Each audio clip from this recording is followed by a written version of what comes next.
নমস্কার বন্ধুরা, সবুজ মেরুন বাগানের একটি শর্ট ভিডিওতে আপনাদের সবাইকে স্বাগত জানাই।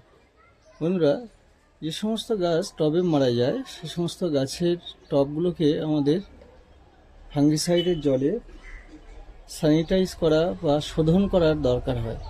নাহলে এই গাছ টবে যদি আমরা নতুন করে গাছ বসাই, রিপোর্ট করি, তাহলে সেই ফাঙ্গাসযুক্ত টবে এবং সোয়েল বর্ন ডিজিজযুক্ত টবে কিন্তু গাছগুলো মারা যাওয়ার সম্ভাবনা থাকে 100%।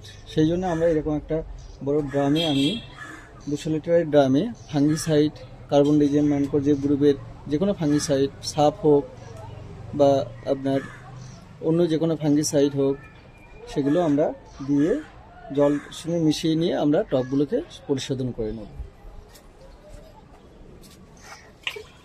এরকম একটা টবকে আমরা 2-3 দিন এরকম জলে ডুবিয়ে রাখবো। তারপরে একটু দেখলে ভালো করে পরিষ্কার করে নেব, নিয়ে আমরা শোধন করে নেব।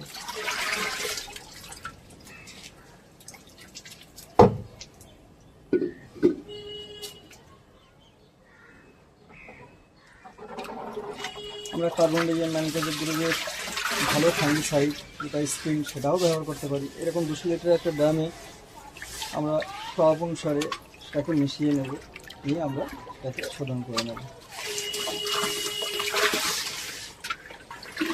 দিয়ে আমরা টবগুলোকে ভালোভাবে রৌদ্রে শুকিয়ে নেব।